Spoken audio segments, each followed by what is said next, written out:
to Garcia. Off the deflection. Los Fresnos comes back and wins. Now Santa Maria will put up a three. Bang! Santa Maria. With Warner. Here comes a headed jam. Counted for two. The field. Adios! And the Falcons win on a walk-off. And it's saved. What a game. Left. That is gone. Lob for Perez. That's my play. Off the backboard. Counting and a win. And a win. Brian Perez wins the game for the Santa Rosa Warriors, and they. Pleasant good afternoon, everyone, and welcome back to another show here from Luke Ferrugia Motors in Brownsville, Texas, as we're going to talk a little football. Actually, we're going to talk a little sports here. I'm Joe Bowling, Kevin Naro to my extreme left, and my immediate left is Ruben Rodriguez. We'll get into football because it's the last week of the regular season for the UIL teams. St. Joseph also will be playing in their final game, and again, we'll get to football momentarily. Last night, Real Sports Live was all over the place as we were covering volleyball action. The furthest trip, Houston. We were also in other locations, but it all starts with the volleyball and playoffs, which got underway yesterday. And Kevin, again, we were busy. You had the furthest trip. St. Joe taking on a tough team. Let's talk first volleyball from the St. Joe perspective. Yeah, Fort Bend Christian, they were the real deal. You know, going into their match yesterday, 26-6 overall, a clean 14-0 district record. And when Coach O and I found out the matchup last week when we were in Laredo, we looked at that district, and you saw 14-0, and then you saw two teams rather, in the 2 and 3 spot have 10 wins, 11 wins. And then their fourth seeded team was 7-7. And I said, Coach O, look at the standings and look at the teams that they're playing, and that 7-7 can be very deceiving because it was a very tough district, and you had teams also at the 500 mark who didn't make it in. So by a tiebreaker, you had a team make it in at 7-7, and last night when it was all said and done, Victoria St. Joe was the only team out of the Brownsville St. Joe district that made it out of the playoffs, and they got pushed to 5 sets, and they were a district champion who went undefeated. Point being that was an extremely tough district that St. Joe had to play right out of the gate in the area round. Mind you, they do get the bye. They're like a lot of the smaller schools down here in the 2As and 1As where they get that first bye week in the bi-district round, and they jump into the area round. So a lot of people forget that it's a lot tougher in TAPS and in smaller schools that you face a team like Fort Bend Christian in the second round of the playoffs, and it's equal to a third or even a fourth round regional tournament game in your traditional 5A, 6A level of competition. But St. Joe, they finished 8-6 overall in district play. They finished as a 4 seed, and that was a team that early on there were a lot of question marks. Having to replace Mildred as a hitter, one of the better lefty hitters we've seen in some time. Having to replace a setter like Natalia Montemayor. But this team was very young. They only had 2 seniors. She is going to lose Andrea Hasso, who was the heart and soul of that team, was a 4-year starter for St. Joe. And it was a good moment yesterday after the game when I talked with Coach O. And, the first question, it wasn't even about the match and the loss. The first question was, how do you replace, and what were your thoughts on Andrea Hasso just recapping her career? And Coach O got emotional. Mm-hmm. She got very emotional, and it's ironic because yesterday we had a whole hoopla on the trip, and I was trying my best to help Coach O manage, 15 different kids. But every road trip we'd go on, she says, well, I need to call Andrea. Andrea, where are we going to go eat? Andrea, the girls are going to get warmed up. But she was already a step ahead. And yesterday, throughout all the chaos, when she was reaching out to Andrea, I said, Coach, she's going to be a coach one day, ain't she? She said, yep, Andrea's going to be a coach one day because she's just that type of player. And she provided that stability for Coach O. And, coaches talk about having like a quarterback on the field or having a coach on the field. That's what Andrea provided for St. Joe. And, the addition of Delani Cortinas was a huge addition. Midway through the year when they added her, they added that extra element. They had 2 big hitters in Andrea and Delani, and then Carmina Tejarina, who's just a sophomore. Her sister's Regina is playing D1 at UTRGV. So it's in their blood, and she knows a thing or two about playing some volleyball. I was really impressed with her with what they did. And yesterday it was tough as nails. Fort Bend had a couple of girls that were in the middle, a freshman and a sophomore, that were 5'10", 5'11 plus, and they the blocking at the net, how aggressive they were. And St. Joe lost that first set 26-24, and I thought, man, I was like, that is probably a good as effort as an underdog can give in an opening set on the road. But no, I thought they had a really good season, and they were able to find their rhythm at San Antonio Christian, which I felt they were underdogs in that game. I think Coach O felt that same way. Since that win at San Antonio Christian, since then they won 5 of their last 6. They lost their last match at Laredo last week, but for them to make it in at 8-6 in that district, and considering where they were with so many question marks at the beginning of the year, I thought it was a tremendous job by Coach O and by the girls. And like I said, they're losing 2 seniors. They're getting everybody back. Olivia Wood was a freshman this year. She played really well. Eva Frady, who's a junior this year, she'll be back next year. So she was a pretty good setter. So there's a lot of bright pieces for St. Joe volleyball next year. And it was fun covering them. And, it's just it's tough. It's tough to play a team like that right out of the gate. And the interesting thing is my last point here was, I said, Coach, so what do you know about them? She goes, well, I couldn't get any film. I couldn't get any scouting. I said, so how the heck do you prepare? On the fly. Wow. Because we have coaches down here, coaches go up and scout in Corpus. They'll come down here and scout, or they'll have a familiar opponent, and they'll at least be able to have 48 hours, 72 hours to piece together a game plan. In this case, she goes, we didn't have film on them. They didn't have film on us. So it's just adjust on the fly. So kudos to that. Yep, we're gonna watch them in warm-ups, and that'll be our adjustment. That'll be our game plan, what'll be made. So again, congratulations on the season for St. Joe on the volleyball. It comes to an end in what would, in theory, be a second-round playoff game. And all eyes set sail on the remaining football game at home this week for St. Joe. They're on the road. They're not at home. They get a home playoff game. Eventually. They're in the playoffs. But more importantly for many fans at St. Joe, basketball season officially gets underway with real games on Friday when the girls tip it off and the boys are just around the corner. So, again, transition volleyball into basketball. A lot of excitement. That gym's still going to be rocking. Oh, yeah, for St. yeah. Joe. No, hey, and, they're going to host Harvest Christian on Friday. And Ashley Gonzalez, she is probably – going into this year, she's probably the best shooter we have in the RGV. And a lot of people kind of just look down at the fact that, it's Harvest Christian and, they're a small school. And, no, they are legit. And they made it last year all the way to the semis in the Brownsville ISD tournament. I mean, they lost to Vela, right? Yep. But, Coach Hyman does an amazing job over there. And I'll tell you a quick funny story was last year when they played state-ranked San Isidro. It was at Harvest Christian, and I was like, Dad, my dad was my camera op, and we were going to Harvest Christian. I said, where is this school? And we live in Edinburgh. we find our way to the school. We find the gym, and I'm like, okay, here's the school, but where's the gym? So think of in Rocky 3, when Rocky goes back to California to train with Apollo, and Rocky walks into that gym, and there's this guy sweating, and it's like, oh, man, like it's kind of rough around the edges in here, and there's just people working, and there's no AC, and, the electricity barely works, and I'm like, oh, this is the Harvest Christian gym, but hey, they can play some ball. And those are the vibes I got when I walked into their gym. But, yeah, they're going to be at St. Joe on Friday. That's a hell of a way to tip off the season for us, with St. Joe and Harvest Christian. And then Friday the football team will be at TMI. Following week, it'll be the Woodlands Christian. Yeah, a little quick addition about Harvest Christian Academy also going on their way to the Elite 8 in TAPS, too, representing the Rio Grande Valley. And after that Brownsville ISD tournament, they captured the Lyford Holiday Tournament on Christmas weekend. So they bounced back from that. Again, in district and TAPS 2A, they take control and they go all the way to the Elite 8 in state and TAPS. And that's just a very great program. And it's only up from here for this team. It's going to be a great way to start the basketball season. Oh, yeah. Regina Tovar, man. Fans. Yes. Shout out to her for That St. Joe. will be broadcast on one of our network channels. It will probably be on what is now RSL2.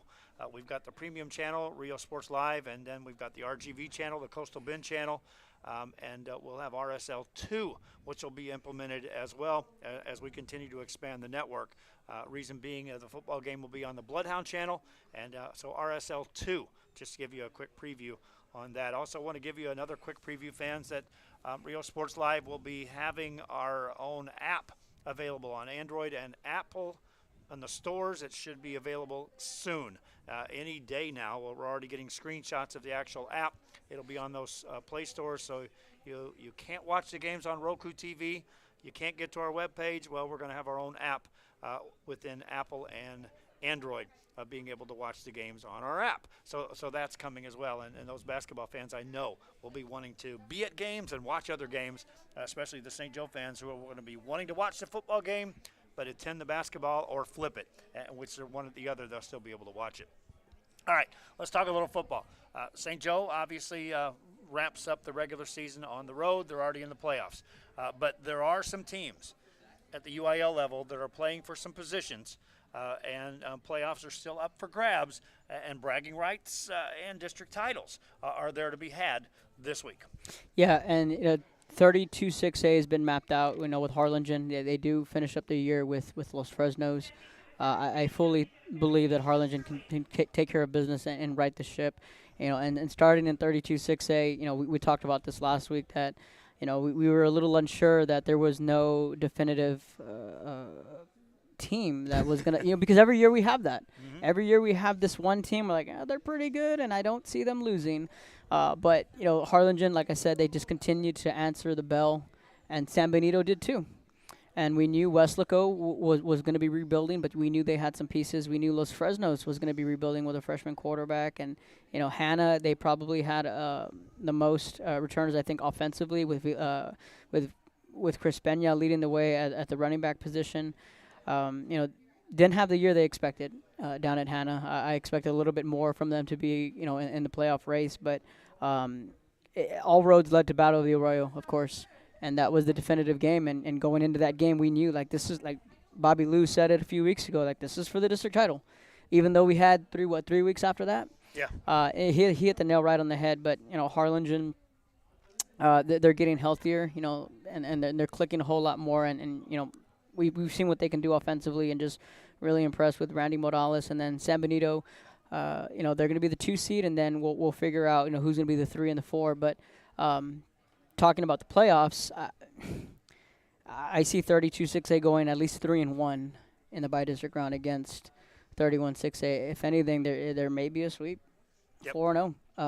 31-6A on the flip side, we saw Edinburgh North. They beat Edinburgh High, and a win Friday will clinch it outright. And first district title in 21 years for Edinburgh North. So it's been a very, very long time that Edinburgh North is going to win a district title. And, the writing's been on the wall for them these last few years. As an alum, I felt they've underachieved because they knew they had the pieces. From a media standpoint, we knew they had the pieces. But they just had 2 alpha dogs in the district, the last 2 realignments in Vela and PSJ North, so it makes it that much harder for them. But for them to be able to take advantage and play well and win games on the road, that was one thing that I was like, they're going to go to PSJA, and typically, they don't really fare too well in those games. But they did it this year, and that was a big stepping stone for that program. And Edinburgh High, I think they're a very good football team, with Abdago at quarterback and just the way they run the football with Coach Guzman, who's in his second year. They do play Bears tomorrow, and that's a big one because that's going to determine a 2 and a 3 seed. And then you have Mission, who, believe it or not, can still make the playoffs as a 4 seed. Mm-hmm. Mission plays La Jolla, and I believe the winner there will make the playoffs as a 4 seed. I know because the Padilla polls had Harlingen playing Mission early on, and people need to remember that there's a D1 and the D2, so we need to step back and look at the enrollment and see who's going to be the D1s and the D2s. But other than that, 32-6A a little stronger this year than 31-6A. Yep, and that often is decided on that Division I, Division II by these 3rd and 4th place teams deciding who gets in, or a 4th and 5th, right. And whoever makes it in as that 4th seed changes the script sometimes because now it's a big school that made it in as a 4 seed versus a smaller school, and so it just flips it all around. So can you do an outright prediction right now? No, because of the fact that we got to wait and see in some of these games. Mm-hmm. Those volleyball fans, by the way, we started with volleyball. We're going to end with volleyball because, again, it's still coming in as we speak. Right. Who's playing who, when, and where. So we will talk a little more volleyball before we close out the show. I just got it. Coach Lucio just texted me their playoff info for Los Fresnos, so it's constant. It's constant. It's coming in. Who's playing who, when, and where, as far as that goes. So understand, we started with volleyball. We're diving into football. We will get back to volleyball because we want to give it just down to the last second before we talk and wrap up what we look at as far as potential games that we'll be covering for Rio Sports Live. All right, Ruben, you went into to diving into some scenarios for me this week. You're about to put an article out on our webpage on Rio Sports Live regarding playoffs and potentials and who wins. I don't think there's any more curiosity than looking at the district that includes Harlingen South, Brownsville Veterans, Westaco East, all three capable of being included in the talk for a district title. But there is a scenario in which there's 3 5-1s when it's all said and done, and then you're talking about who beat who. And if it plays out this way, where South gets a victory this week against Donna, then you're talking about 3 teams with the magical 5-1. Yeah, again, we look at this district 16-5 in Division I, and around this time of the year in the districts, you see, okay, this is who's going to attack for district title. Of course, in 32-6A Harlingen, 31-6A Edinburgh North. But we look at the binding web, that's 16-5A Division I. Has Brownsville Veterans in first, Westaco East in second, Harlingen South in third. All teams 4-1 in district, and you have Don at 4-3-2. Westaco East will be taking on Don North. If they get the win, they'll improve to 5-1. Brownsville Veterans, if they get the win against Lopez, they'll win 5-1. Harlingen South and Donna this weekend will be the key matchup to look out for. It's Kevin said earlier off the air, pick your poison. Who do you want to face in the first round? It's going to be either Edinburgh North or Edinburgh Bell, or PSG North.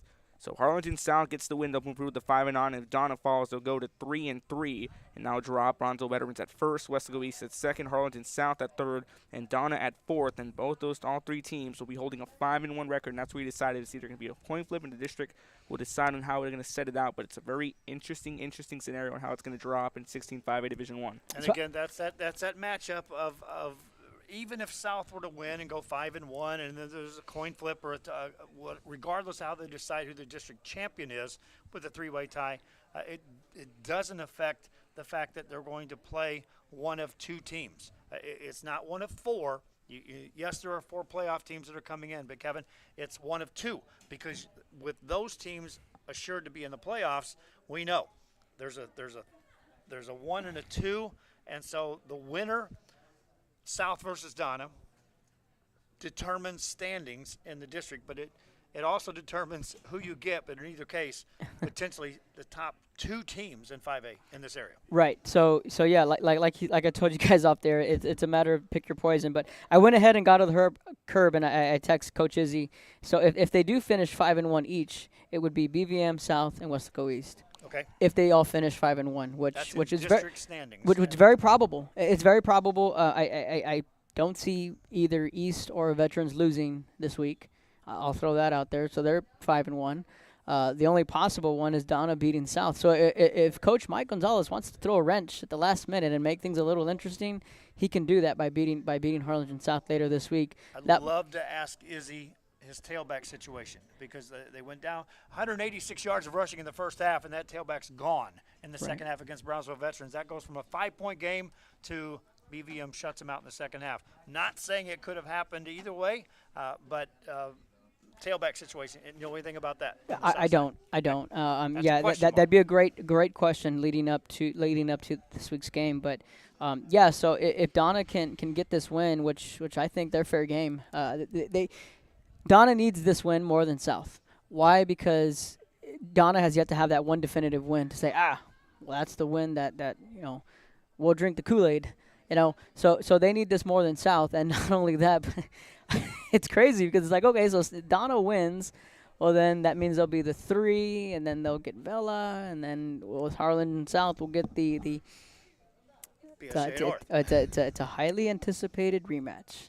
I'll leave it at that. It'll be a hell of a rematch because last year you saw PSG North roll into Bogus, and they mopped the floor with South. And it was a crazy way to end the year for South because they won the Bird Bowl, yay, and won district undefeated, woohoo. And then all of a sudden, PSG North was just this freight train that just ran them off the tracks. So there's a little rivalry brewing there, and I say if that were to come to fruition, it's going to be a lot of fun. It's going to be a lot of fun, and that was that game was the real indication as to how good this year's PSG North team was going to be, because they were hitting their stride, and we knew what was coming back, and they haven't disappointed. No, they haven't, and they're so darn young, man. 2 years ago, Tino can testify to this when they played at Sam's. they had Ale Aparicio was a freshman.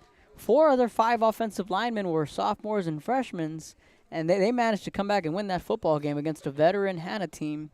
The next week they're going to play Taft in a game that we all felt was winnable. Unfortunately, PSG North had to forfeit because of the COVID bug. And then last year they did what we thought they would do. They lose to Vela, fine, but they went 3 deep. Eventually they lost to Austin Westlake, who didn't, fine. And then they make the move down to 5A, and I've said this before, and I'm saying it again now that we're getting closer to the playoffs. Just expect something special in 5A D1, because we looked at the region and it's wide open. There's no definitive, as you say, a big bad wolf. Big bad wolf. The big bad wolves that I see for our Velas and PSG North, if they advance out, is waiting in that second round. Yes, and that's yes. Miller and Corpus Christi Yes, veterans. which and wow. which are not as how do I say? Yeah, no. Not just that, but they're not Andrew Body of 2 years ago, Carter Centerfit, Ethan Pena of 2 years ago. It's like, dadgum, like I don't know about that. No, they have a legit shot to actually win these football games. Both of them do. Yes. And the matchups, they match up so well is the thing. And the more I get to see Vela, I saw him last week, and I was just like, man, like now, granted they didn't play their best football game. But you can see the flashes, and Coach Campbell will tell you that they turned the football over a little bit too many times last week. But Coach Campbell will tell you that they're going to be good. They're going to be good, and we were talking about rematches with South and PSG North. The potential rematch down the road with PSG North and Vela down the road in the playoffs you start talking about Harlingen in 2011 with their 4th round game. You start talking about Lavernia PI in 2012, and you start bringing up these, Mission Veterans and Bernie Champion that year when Gilpin put up like 700 yards. That's the game that could be shaping up to where it's just going to be one of the bigger games the Valley has seen in its history. And more importantly, it then starts putting people. It's a round 4 game. And what that means is if they take care of business and they run that train. I can't remember the last time we talked about a round 5 game featuring a Rio Grande Valley team. But if those 2 teams do what they can do, and they're assured a round 4 game, someone's going to win. Yeah. And then suddenly we're talking about. I've been here for a decade or more. I can't remember a round 5 game. I mean, PI in the early 90s, state semis. Yep. Probably were the last team that went that far in the early 90s. But, you're starting to put yourself That's in hype, very – my friends. That's hype, okay? It's okay. We can do it. And we can do all this crystal balling. But it's shaping up to be something very, very special for both programs. For PSG North, when Marcus Kaufman got there, he inherited a team that was just kind of at a crossroads. And each year they've gotten better. They've played in different districts. And for Edinburgh Vela, outside of their first 3 years, they've been a solid program that has represented Valley football in both 6A and 5A. Just expect something special out of those 2 programs and the potential rematch down the road, which there's no secret. Everyone's already kind of chit-chatting about it and what could happen, and it could just be something very special for the Valley, for Valley football, and everyone involved. Ruben, right around the corner from Harlingen South, the buzz last year was how good they were. Is the buzz nearby your home? The fact that, hey, and they're right there again this year. Yeah, Harlingen South was a team, again, going back to last year's bi-district round. I can speak for all of us, and we did not expect that for PSG North to just come in and steamroll through Harlingen South. I don't know. Well, let me interject you for 2 seconds there. Okay. For 2 seconds. For 2 seconds, and I promise I'll shut up. I'll let you talk. No, I didn't. I believe I picked PSG North that game, but I did not see a blowout. Because of the matchups. I know a lot of people had picked South because just on the lone fact they were undefeated. But to say that, I didn't see that coming. I don't know. The Raiders were well fit to win that game. Now again, I didn't see either side blowing each other up. Yeah. Quick shout out to Norma Linda Trevino, the kids in the library. They're tuning in. They're watching in. Okay, cool. Go. Go. All right, so go back to Harlingen South because go. Again. Let me reword it. Did not expect Harlingen South to get blown South out like fans that. did. Blown out like that. Yes, South fans didn't get it. No one. A lot of people didn't. Right, anyways. Right. But Harlingen South, the buzz this year is there are a lot of questions were because Harlingen South graduated, was it more than 30 seniors this past season? Well, they graduated mostly everybody. And the big question coming into the season was, can they replicate the success down in 5A? You're gonna the main question is, okay, you're gonna be stuck in a tough district. Well, this tells you already. Brownsville Vets, Wesco East, and South, you all are tied for 4-1 right now. But the question was, were they gonna be able to replicate last year's success? It was a bit of a slow start. They lose in the Bird Bowl. They lose to Wesco. Then it's okay, what's going? Okay, it's just a slow start. We'll get back in gear. Bounce back against Hannah, against Rivera, and then they open up district play with a big win over Wesco East. And then it goes down. They steamroll through that district calendar. Then they run in the Brownsville Veterans on this past Friday night, where Brownsville Veterans, again, was fullback had over 180 rushing yards in that first half and goes down. But this is still a Brownsville Vet team that has a lot of Harlingen South team, has a lot of weapons on both offense and defense. And I believe they can make a strong run in district. If they may finish off as 2s, we saw the scenario earlier. But the question is, if they end up 3, if Donna can throw that wrench in and they knock them out, and they face against PSJ North or Eddie Merckville, I know Kevin, you said it's going to be an interesting rivalry, an interesting rematch. Yeah, they'll be loaded for bear. All right, let's move on with our game of the week this week on the Real Sports Live Network, and that will be at Lyford as Rio Hondo comes rolling into town for what is a matchup for the district title there. And I'm going to go all the way back. If ever an early game in the season identified the potential for a football team and things to watch for in a final regular season game, when Lyford went to PI, I think they got our attention. And Rio Hondo going to Lyford now makes Rio Hondo the underdog going into Lyford. Yeah, absolutely. We knew what Lyford was going to bring. And, Izzy, when he left Lyford, he described it as leaving the cupboard full. And Jerry Hodeggy, shout out to him. He has done a tremendous job because I fully believe that you can have everyone you need. You can have a stable of guys, but someone's got to move those pieces. Right, and I think Jerry Hodeggy has done that in Lyford, and he's been able to pick up right where Izzy left off. And, Osmar Martinez is going to be the X factor for Lyford. And, last week, Rio Hondo, they lost 21-14. They barely lost to San Diego on the road, so a tough road loss for them. And, they're a lot younger than Lyford is, but, I'd pick Lyford to win this game because they're at home and because they have arguably one of the best small school athletes we have in Osmar Martinez. But either way you slice it, the way that district's shaping up, there's so many. You talk about tiebreakers and scenarios in the 16-5A D2, 16-5A D1, right, with the Harlingen South District. It's just as crazy in that district with Lyford because you have San Diego, you have FAL, you have Lyford, and you have Rio Hondo all with one loss going into the last week of the season. But it's going to be great. It's gonna be a good environment because it's Rio Hondo, it's Lyford. They're all kind of in the same corridor with Raymondville.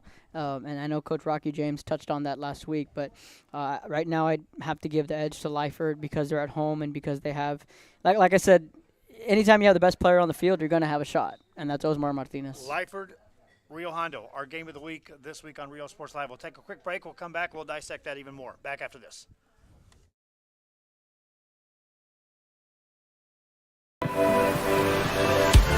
Sunny days or starry nights. Lay back or splash down.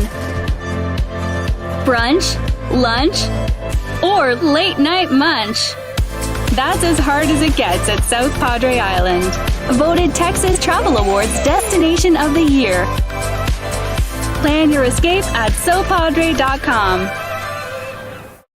We're the St. Joe Bloodhound Cheerleaders, and you're watching Real Sports Live!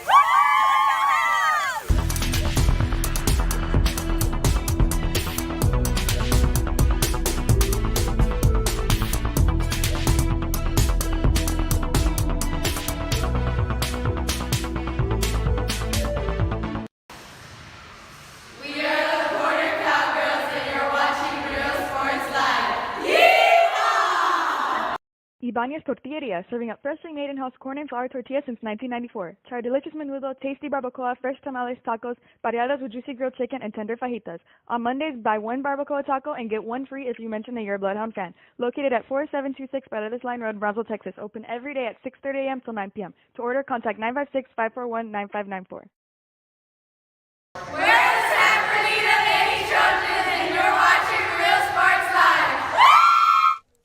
are back here at Luke Freya Motors. We're in Brownsville, Texas. Thanks again for tuning in wherever you may be and wherever you may be watching. In this case, it's on our social media platforms of Facebook and YouTube, which was the traditional sites that our broadcast landed on with Rio Sports Live.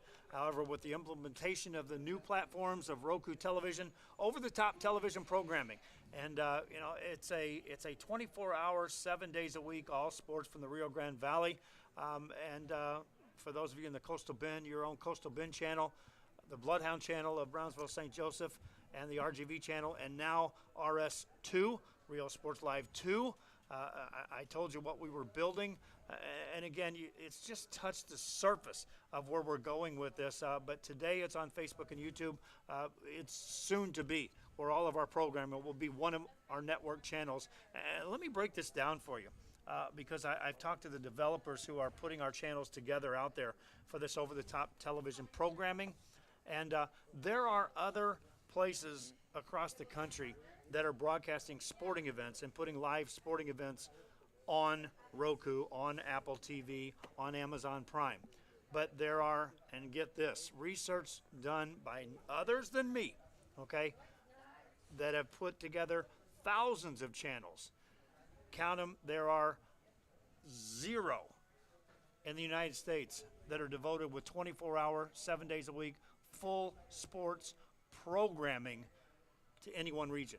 And that's what we're a part of here at Rio Sports Live. The Bloodhound channel will be the first dedicated 24/7 over-the-top television programming regarding sports content, shows, interviews, live content, 24/7. The first, and Rio Sports Live will be the first flagship carrying 24/7 programming. We're putting together these preview shows on basketball season, which are amazing. Once we get the sports update shows, which for those of you on ESPN jargon, the sports centers, once we get those in place, you're not going to turn on a traditional television channel and get 3 minutes of a sportscast. You're going to get 1 hour of full programming with coaches' interviews and sports highlights, schedules, and that's going to be not one time, but 3 times a day, coming to you 24/7, 7 days a week, full programming coming over the top. That's what we're doing with Rio Sports Live, and that's what we're soon to be a part of. Today we're on Facebook and YouTube, but again, get on board because it's going to Roku. It's there. If you haven't got it on your Roku television or your Roku device, I encourage you to do so. Those of you that are on Amazon Prime, we've been approved for a couple of weeks. It should be launched any day. And then for those of you who can't reach it, either way, we do have it available on our webpage. And for the assistance of those that still need to find an avenue, I just got the information this morning that both the app on Android and app on Apple are going to be available, and there you'll be able to watch our full programming television channels over the top Rio Sports Live.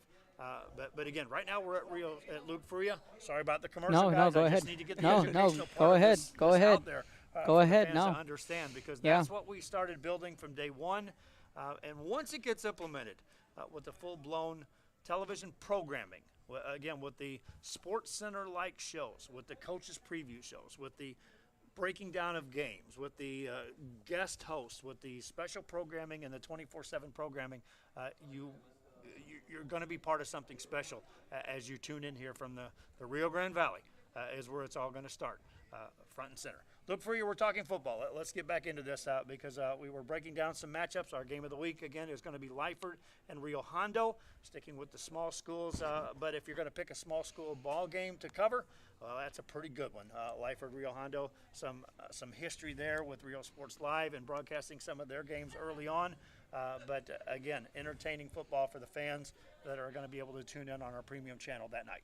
Right, yeah, and just picking up where we left off, at Rio Hondo, I feel this year got a little ahead of the curve. I think, at least in my eye, Rocky may feel differently, but that football team is ahead of schedule because they're so young, and we're still seeing them grow. They're very sophomore heavy. Last year they didn't make the playoffs, which was different for them, but all these sophomores were freshmen last year, and they started about 8 or 9 different freshmen last year. But Atkinson is still just a junior this year, and Gavin Bettis, and they got a lot of bright pieces to look forward to, and of course Rio Hondo adjusting from going from 4A to 3A.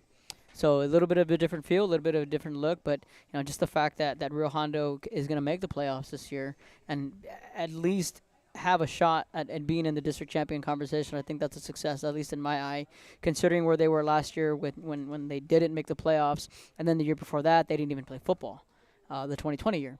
So for this football team to be back where they're at, I think that just speaks a lot for Coach James and for that program. Ruben, San Diego hands Rio Hondo their first loss, and that puts this Lyford matchup with Rio Hondo into a position of the top 4 teams in the district all have one thing in common, and then that is tiebreaker. The record.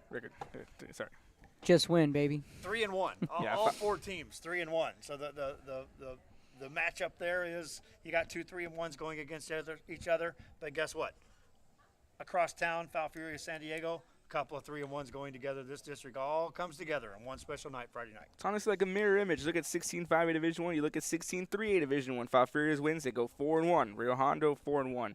Lyford wins 4-1. San Diego 4-1. So one of these teams may finish off in the 4th seed between Rio Hondo and Lyford unless we can have Florida is also in action. San Diego also be taking the action. So it depends on how everything falls. Just where the chips fall, we'll see who's going to be representing 16-3 and what seeds into the postseason.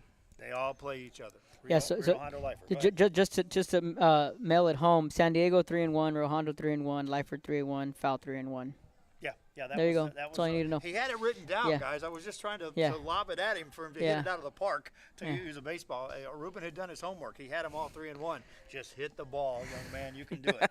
All right, let's talk about some of the other games that we have going on because, again, 32-6A, Harlingen established themselves by beating San Benito as, quit talking about other teams potentially winning this district. It's our district to handle right now.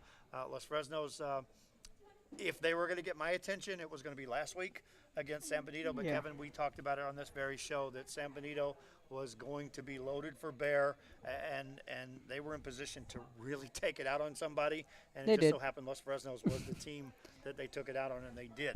So 32-6A. Put that one away. Let's talk about anything else that may be going on around the valley. Meaningful games this week because everything else is down to positions if I look at it right. Yeah, no, he circled it. And that was the next district I was going to, the 16-5A D2, and that's the Sherryland Rattlers. Ruben's notes are tremendous, folks. It's on the fly too, so. Yeah, they don't need to know that. Sherryland, the Rattlers, coming into this year, we knew what they were going to do offensively, and we felt that was going to be the team to take that next step. And I'm being completely honest here.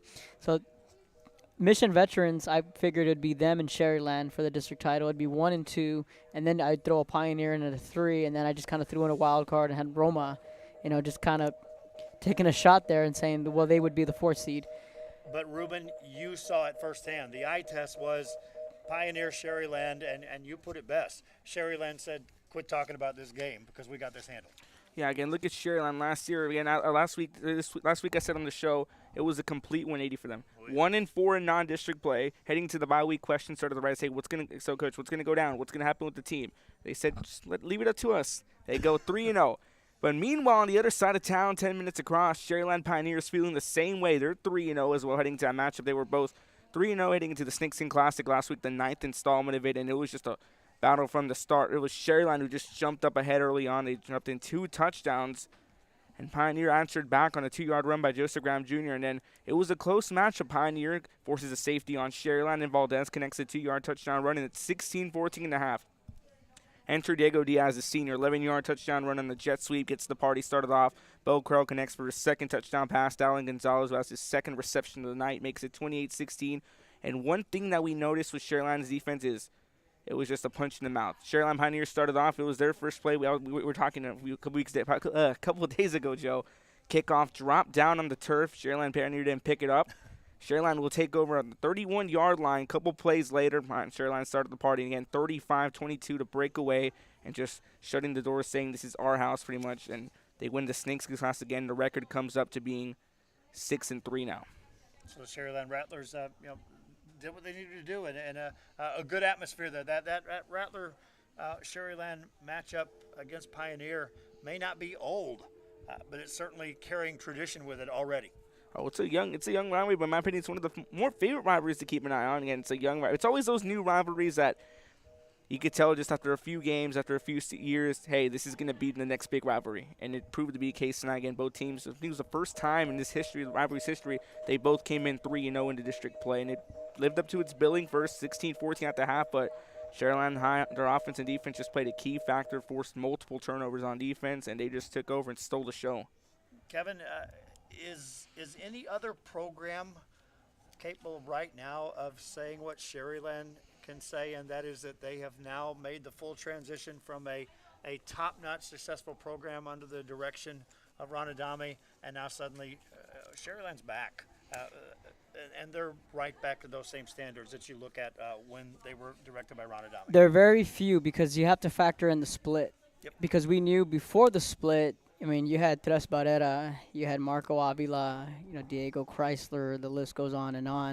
And, yeah, it's safe to say that that program is back to where they belong, rightfully so, having to overcome that split. Because there's only less than a handful that had to endure a split. The latest, Donna North. This year was the first year we've seen Donna be relevant again.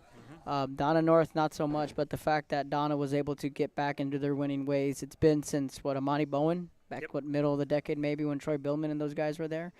But, yeah, no, Sharyland, to me, they stand alone. To answer your question, because of the fact of the split, you have to factor that in there because it's very hard. We saw Edinburgh High. I know you can't really say that's split because there's 4 schools, but a majority of those kids leapfrog from Edinburgh to Vela. And they're just now kind of figuring it back out, these last few years. But no, Sharyland stands alone when you talk about a school having to split 2 ways and being able to rebuild and rekindle that tradition that Ron Adame left. And, they're back right where they need to be. And I'm going to be dead honest with you. I didn't pick them to win the district this year. No, I didn't. Veterans was the team that looked like on paper was going to be the one that everyone was going to chase. Now the question is, as Sharyland gets ready to wrap up their final part of the season on the regular side, are they a team to talk about in the playoffs? Bo Krell at quarterback, they got some playmakers, but are they a team that we can look at and say, hey, this team can make some noise? They can be. It just depends on who are they going to get in that second round. The first round. Because let's there's the first round where they this is the first round. Yes. Yeah, where they got to go up top and play someone in that Corpus area. So that it's just going to depend on who they shape up. And we've seen them play some crazy bi-district games the last few years where they've gone into double, triple overtime. I think those last few years that Ron Adame was there. It's going to be extremely tough, and that's this one district. The other district, the Mercedes district, I mean that's just as tough, their first round matchup as the Sharyland's one, but. We'll know next week. Ask me that question again next week, and I'll have a better answer for you. Let's just touch on that. Rudy Zamaripa Jr. was able to make the call over there at that game, but dare say, I don't think I would have ever been coaxed into talking about Mercedes going 9 in a row of knocking off Edcouch-Elsa, but that's happened. Yeah, it has, and it's been a while since Edcouch has won that rivalry, and 9 games in a row. But you look back at Mercedes, right at the middle of the decade when they had Zach Gomez, and really from there it was him and Aguinaga that were just kind of duking it out. Marco Aguinaga from Edcouch. Since then, it's been all Mercedes because they've just had the talent, and I'm going to use this word, stability. They've been more stable than Edcouch has. It's the truth. Yep. Because, they've stuck with Roger Adame, and they've seen it through. And we saw Edcouch, go 3 deep back-to-back years. They get rid of their coach. Questionable decision there. They bring in Bradley Chavez. Guy doesn't even – they didn't give him more than 3 games. And they got rid of him. And then, so there's been a lot of question marks. And then, with the Edcouch-Elsa program, when you're talking about them, when you're talking about Mercedes, in Mercedes, they've kept it real. They've kept it real. And being realistic, when they had the Guates, Mark and Matt Ledesma and Fabian and Jordan Urbina and all those guys, they were a few plays away, a few pieces away from really beating Cal Allen those 2 years. I'll say it. In my opinion, if they would have kept Zach Gomez at quarterback, and left the Ledesmas out at wide, I think their chances are greater to win those football games. But just they decided to go another route. But the point being, they were always relevant, and they've stayed relevant, and they've stayed having talent. And this year they were off to a bad start, but they beat Edcouch again, and that. And we were talking about rivalries. I forgot who I was talking about with, but to me, Battle del Arroyo is the biggest, nastiest rivalry we have. When you talk about fierce and hatred, and you wouldn't give them a pinch of water if they were dying of thirst, Edcouch-Elsa Mercedes. Yes. Yeah. And I look at the Edcouch football program, and as I look at Tino Villarreal for St. Joe, it brings it in perspective, because Tino can look down the line of his roster and say, well, his dad played here, his dad played here, his uncle played here, his cousin played there. That's very much alive and well at Edcouch-Elsa. Right. And so don't think the pressure on the kids isn't there from the perspective of, they're going to sit at a Thanksgiving table, and I'll talk about, we'll talk about anything except for the Mercedes game, because for 9 years, that's a full freshman to senior year. That's another full freshman to senior year, and now we're into another one. But don't kid yourself. There are athletes that are walking the halls at Edcouch-Elsa that are part of tradition. Oh, yeah. And part of uncles and dads and grandpas that were the Machina teams that rolled over everyone. So what's it going to take to flip that switch, I wonder? Well, and it's ironic you say that, because right now they have Victor Cardenas, who he was a jacket. Mm-hmm. He understands the tradition, and this is his first year. He's been on that staff for a very long time. Navarro was their former coach. He's an Edcouch guy too. And I mean, even going back to Joe Marichilar, he was a jacket. He was an all-state linebacker for the Jackets in the 90s. He understood. That's why I'm still puzzled on why Marichilar was let go at the time. And it's funny you bring that up, because my uncle was in 1982. He was a quarterback for Edcouch-Elsa, and he was the first quarterback for Joe Capello back in the day. And man, the war stories my uncle can tell you about Joe Capello and Edcouch-Elsa football and what it meant to beat Mercedes. And in their brain, between their ears, it's beat Mercedes at all cost. And I said, man, Coach, my uncle, I was like, they let go of Coach Marichilar, who couldn't beat Mercedes. I said, well, so what? They went 3 deep, couldn't beat Mercedes.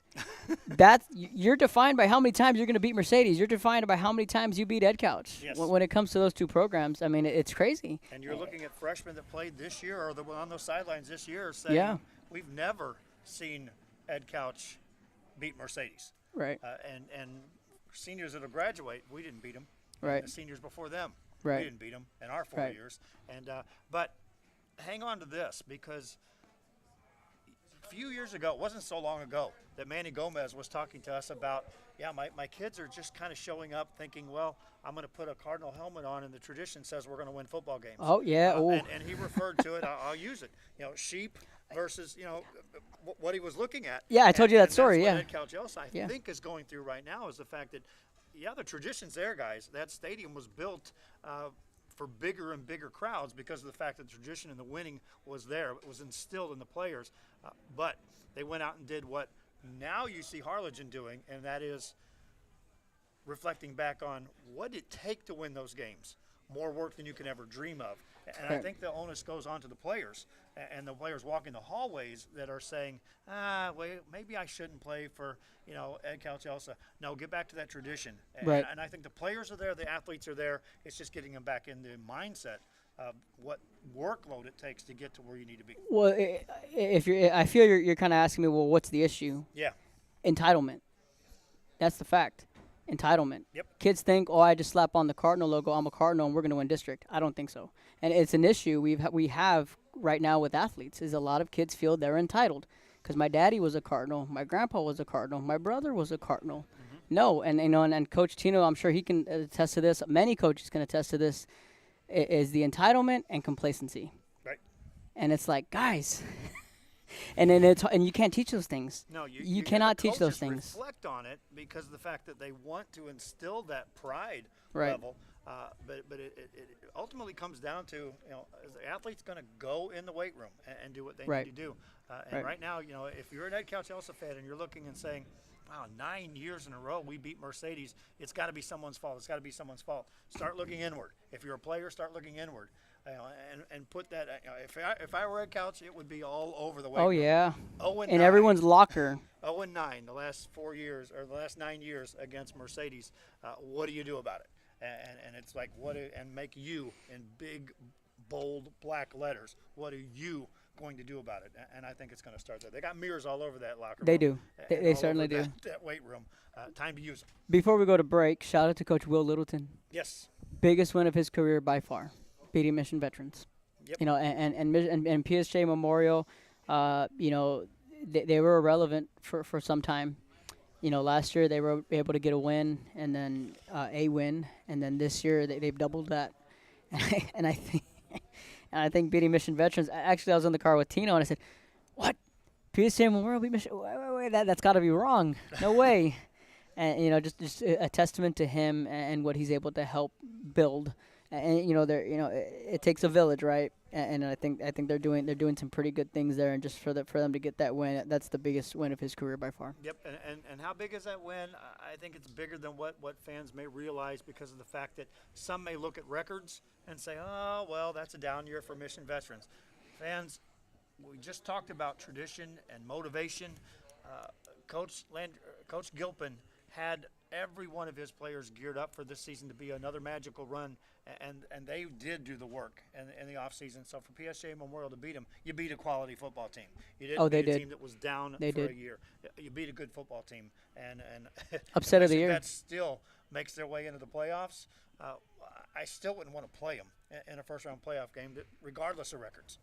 Touche. We'll take a break. Tino Villarreal's here, and we may throw some curves at him and start talking about, because we have no other coaches here, we may say, hey, Tino, what do you think about this team? And I think he's up for the challenge. We'll be back with more from Luke Furrier Motors in Brownsville, Texas, as we're talking football here on Real Sports Live. Our service is unmatched. Our commitment to our team and our community, relentless. Our products are innovative and exciting. Furrier, we're what's next now.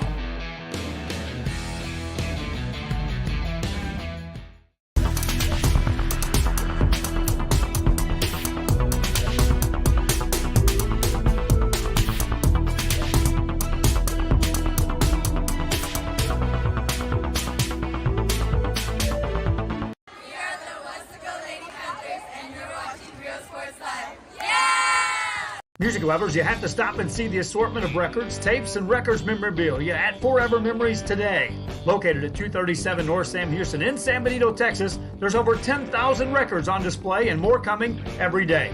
Looking for your favorite album from the past, first pressings, collectibles? How about a 45 with a single you just have to have? Freddie Fender, Johnny Cash, Hank Williams, Elvis, Beatles, blues, rock, classics, Tejano, it's all here. Organized and priced for you. Forever Memories, 237 North Sam Houston, San Benito.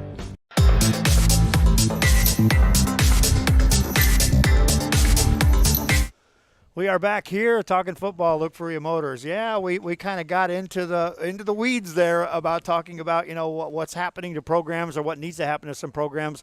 You know, but that's the reality of covering sports in a true way, is being unbiased and then being honest and being able to break down things. And you know, again, that's what we do here. Tino Villarreal now joins us. Coach, we talked about last week that you needed one win out of 2 weeks, and why not get it out of the way? You did. Congratulations there. Thanks. It wasn't easy.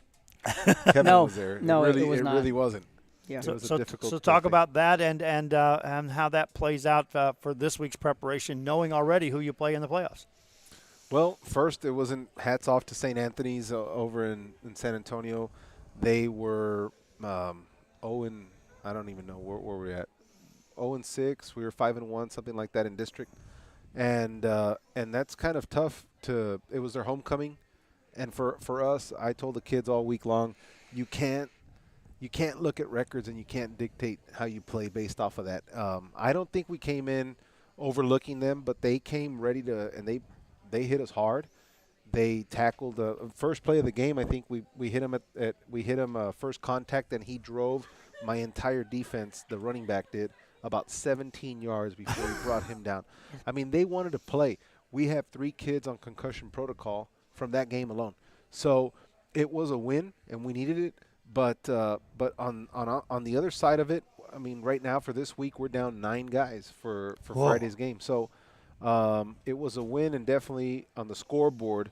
But when you lose athletes, that's never a win. So anyway, talking about this week, I'm not the type of coach that plays to rest people and stuff like that. I play to win.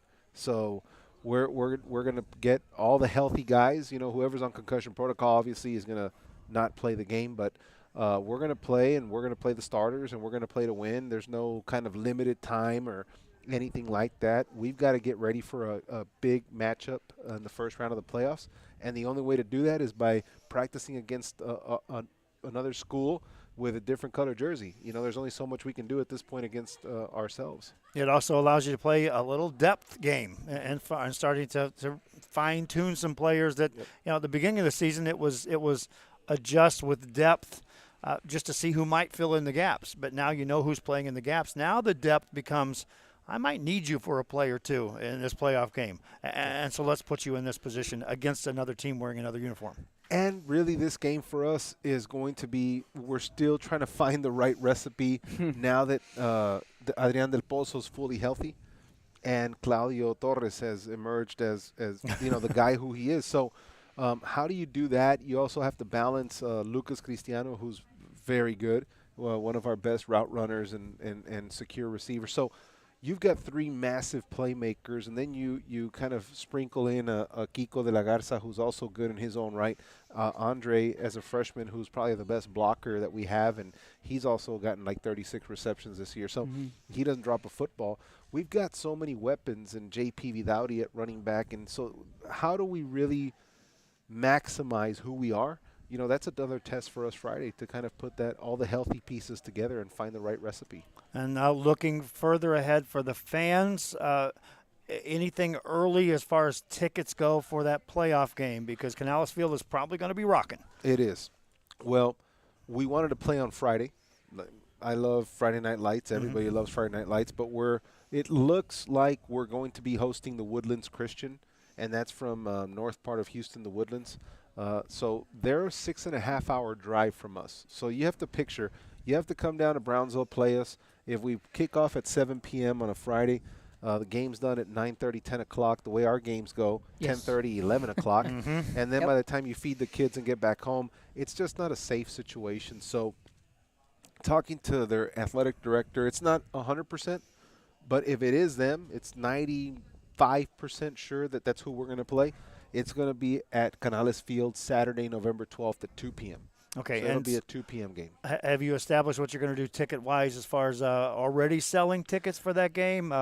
Waiting? We're waiting because if it's not them, right, I have to really solidify the time with the other opponent. But we should know for sure Friday night.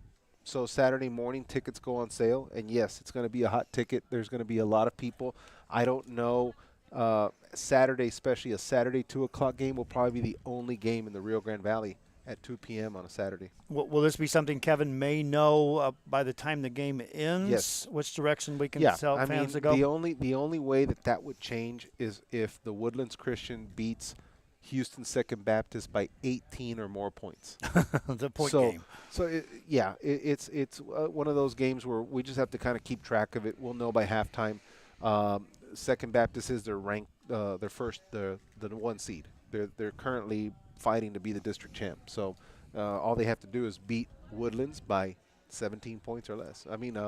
Beat them or lose to by them 17 or less. By 17 or less. So they've got the advantage there. Okay, sounds good. So that wraps up the regular season this week for Brownsville St. Joe, and it also gives you a little bit of a preview on what's happening on the playoff side. We talked about the volleyball team. We talked a little football. Can't have a segment with you in it as the athletic director and not talk about basketball season. We talked about your girls game, and out of the gate, a good one. Harvest Christian coming in with arguably one of the best girls players coming right into your backyard. This isn't a scrimmage, folks. This is a regular season game, and it all starts for you guys Friday night. Friday. We're 2 days away, and I can't wait.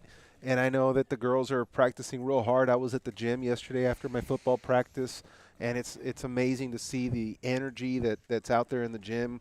Obviously, Regina Tovar is the leader there, but there's a good group of young kids that young girls. They're going to be young, but I'll tell you what, they're running up and down the court, and they're getting ready to play a style of St. Joe basketball, which is hopefully a lot of man full court man press and a lot of transition basketball, which is our style, and hopefully we can do it well. But Harvest Christian will be a good first test for us, and we're excited to kind of add basketball back into the mix. Yeah, I'm not going to be doing a segment of this show today without talking a little basketball. I got my Real Sports Live basketball shirt on, fans. People know me. They know that I love the sport of basketball. And so, therefore, the excitement level on the boys' side may be unmatched as far as going into this season, as far as what you guys got.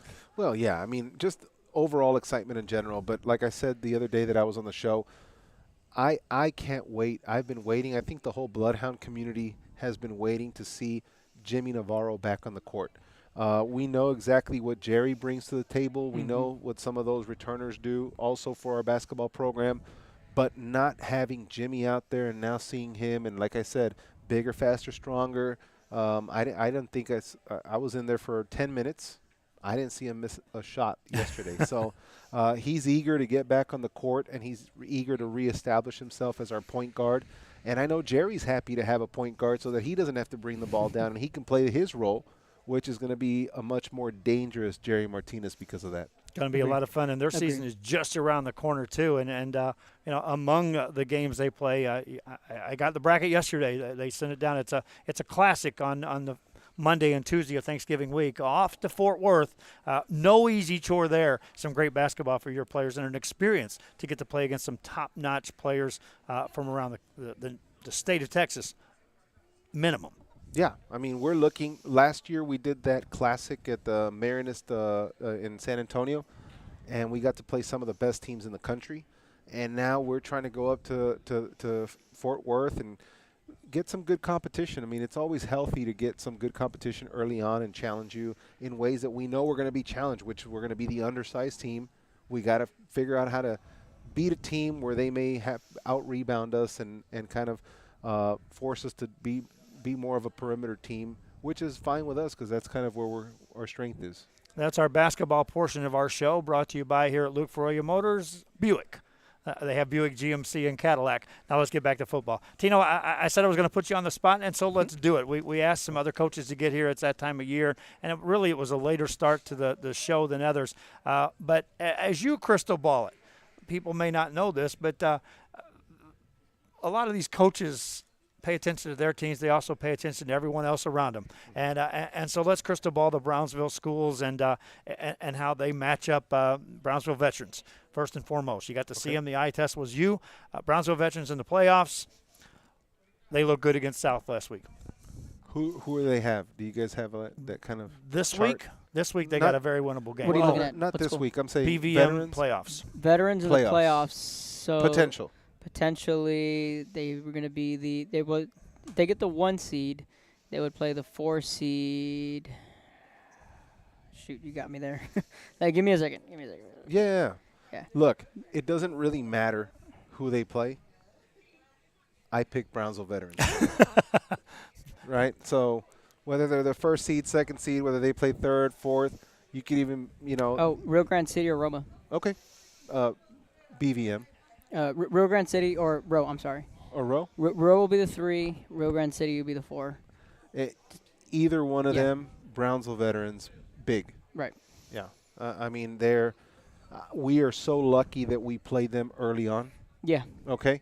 Because they're just getting better and better and better, and that offense is clicking, and you've got Reese Sampaio leading it, and so they're getting healthy. When I don't know if Storm's back. I mean, I don't really know too many details, but I know that they're lacking some guys, and when they're fully healthy, I feel sorry for whoever has to stop that offense. They weren't lacking things on the defensive end. No. It's rare that I name a defensive player of the game, but it was unquestionable. They've got some linebackers that can take over ball games, and I don't know. Well, was there a better, more physical football team from around here that you saw this year? That I saw, no. That we got to play against, absolutely not. I mean, and that's because, you bring JC back into veterans. And so, like I said, I'm lucky that we faced them week 4, something like week 3, week 4, something like that. We're very lucky, right? You get to establish your system. They get to know a little bit more of how you like to do things, and their defense is getting better, and that offense is a machine. And once they get healthy, like I said, I pick them against anybody they're going to play in that first round. Yep, and then that possible third-round matchup with veterans and Avella or veterans and a PSA North. So That'll be tough. that'll be great. Okay, that will be tough. That'll be a game that Yeah. I hope that somehow, it'll be a long shot for us. I hope that we're still in play, but if we're not, I'd love a ticket to that game.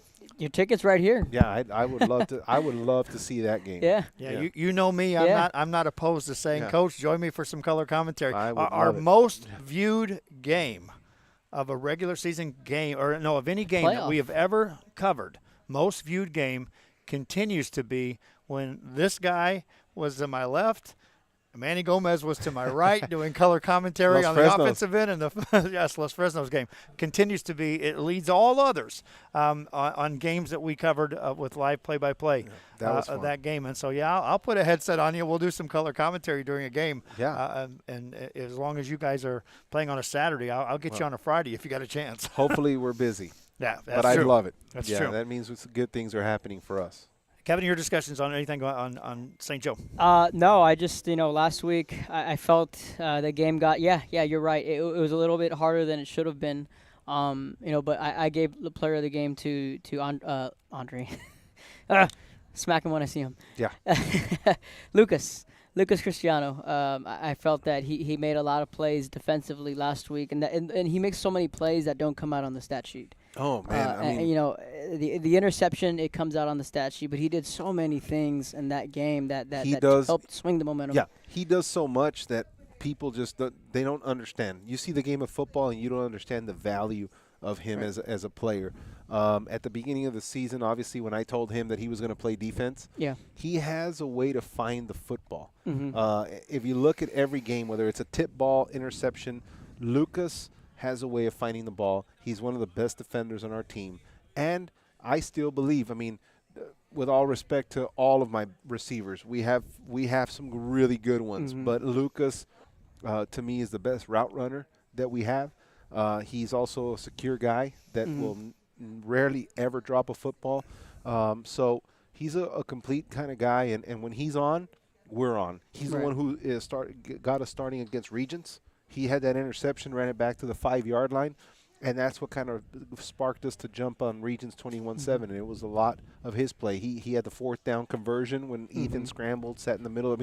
Lucas does so much that we rarely recognize him for. Right. So I was happy to see him with the medal after the game. Yeah, he was pretty excited too, and he said, "I'm a rookie at this, so what do I do?" But he deserved it, and having DP back, he kind of got lost in the shuffle, believe it or not.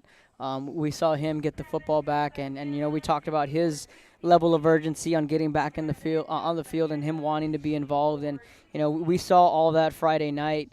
And correct me if I'm wrong, but this is the first time we see DP and Claudio both healthy and both.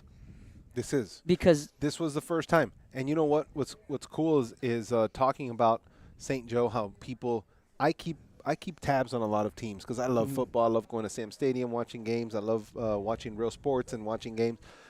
People sometimes forget about us, and so even the Brownsville Herald and the people at the sports writers, when they came out with the stats, like stat leaders and stuff, I had to reply back in one of those like, hey, don't forget about us in the standings and the stats. Like where are we? Because then we get lost in the whole all Metro or all whatever the selections go.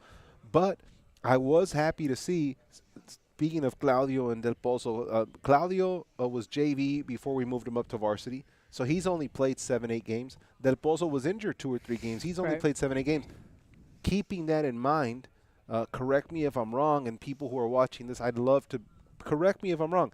Ethan has more yards than any quarterback in the Rio Grande Valley. Look that up. That's a stat. Look it up. I believe so. And those two guys who've only played 7-8 games are the top 2 receivers in the Rio Grande Valley.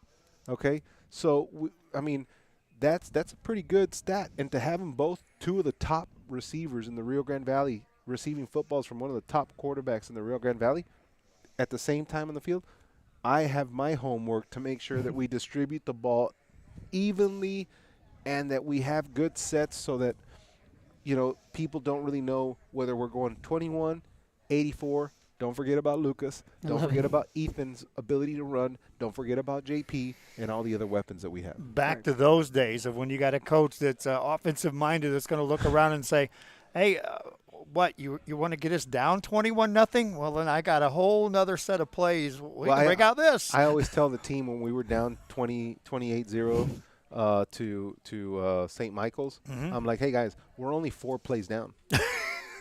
Yeah. Right? Like, we can score in 1 play. We're 4 plays down. And that's a blessing that we're able to have this year. That kind of a season. All right. Well, anything else, guys? Last thing, let's give a shout out to Coach Cortinas. That's right. Yeah. Let people know how he's going to be in the Ring of Honor and just his resume. Okay, cool. So for all our Bloodhound fans or even just sport fans that are watching this, St. Joseph Academy every year has this event called the Taste of the Town, and they do a Ring of Honor, and they get some legendary coaches. I mean, St. Joe's tradition, you have to understand, goes back to 1865. We were one of the first teams to play 11-man football, along with the Edinburgh, Brownsville, McAllen. That was it, you know. And so St. Joe has had 11-man football since the 1940s. There's articles on our stuff. Anyway, dating back then, the history of St. Joe's so strong, and so Ring of Honor people, there's a lot of names, and it's fitting that this year, Coach Ray Cortinas, who's been coaching on St. Joe coaching staff since 1981, so do the math, over 40 years, right? He is the Ring of Honor, and he's coached football, track and field. He does a shot and discus. He's been on multiple district championship and state championship teams. He was on the state championship team football of 1980. He coached the football program that went to the state championship in the late 80s. Defensive coordinator, offensive coordinator. He's handled almost every position. He was interim head coach of St. Joe as well. And most recently, he's got 5-time discus state champions in taps. So he, Pablo Solesi, MJ Morales, and most recently a current student, which I don't jinx, so because she's still there. So those other two are graduates. Hopefully she can make it number 6 in a row, and we'll keep her kind of low key right now for it. But Coach Ray will be honored. It's a big event. We have 600 people, Real Sports. You guys will be there. We've got 30 restaurants there, and we're going to have a big party to celebrate one of our Valley legends, Ray Cortinas, who is very deserving, who coached with another great legend, Joe Peña, who won 2 state championships as head football coach. And I saw Roger Adames thing, the winningest coach of Mercedes, right? I think something like that. I saw a big deal. Congrats to you, Ron. The winningest coach in the history of St. Joe is Joe Peña. Okay, and he won 2 state championships, and he's won in the high 60s, I think, is his tally, something like that. But anyway, that's who we are. Congrats, Coach Ray, and thanks for bringing it up. And guys, always thank you for having me. I do encourage my colleagues to drive down here. Your fans want to hear from you. I know that my fans are tired of hearing from me, but I appreciate you guys bringing me on. Later, if nobody wants to come on the show next week, I'm in for the picket. I would love to see my record in the playoffs. We'll have the whole thing laid out. I would love to be part of your I love seeing the picket lines. I would love to be part of the picket line for the playoffs. I think I'd be pretty good at it. But it would be fun to see if I suck at it, right? Like it'll be fun not only to go through it, but the next week it'll be fun to go over the man, what happened? Who won? Who won? I'm terrible at it, okay? Yeah. Because I pick from the heart way too many times. I pick from the heart. I've always had a knack for it. Yeah. Because you pick with the brain. Yeah, you move from the heart to the brain, and I always pick from the heart. And I've always had the underdog perspective of I suck at it in college and pro. That's why I don't gamble. Yeah. But I don't know. I want to take my shot at high school. We'll give you a shot. So, guaranteed. Perfect. Thank you, guys. Yes, sir. You bet. Thanks for having me. That's going to wrap it up for our show at Luke Furia Motors. We appreciate you. We want to encourage you because we come to this show. It's a big part of it because Luke Furia Motors stepped back into the ring with us and assisted us as being an advertiser here on Real Sports Live. Again, same old record, folks. No charge for the schools. No charge for the fans on anything we do, any broadcast we do. And so it's all revolves around sponsorship and advertisers. In this case, Luke Furia Motors back on board with us, helping us host this coaches show. So it's not only just, hey, I watched the show. If nothing else, come by and pop in and say, hey, thanks for being a part of what they're doing. Obviously, they got some great deals on cars, whether it's Buick, whether it's GMC, whether it's Cadillac. Great deals on cars. They're best known for their service after the deal as far as taking care of you. If anything you need regarding your car, Luke Furia Motors is the place to be. Again, if nothing else, stop by and tell them thank you. From Luke Furia Motors, I'm Joe Bowling for Real Sports Life. One more thing from Coach. Last thing. And if it's too far for you to drive down to Luke Furia Motors, then find a sponsor that wants to put this show on in the Mid-Valley, and then the show can move around all over the show place, around. Right? Yeah, exactly. just a challenge. Just a challenge. Thanks, Coach. Appreciate you all tuning in. Until next time, for Ruben Rodriguez, for Kevin Narl, I'm Joe Bowling. For Rudy Zamaripa Jr. on the camera.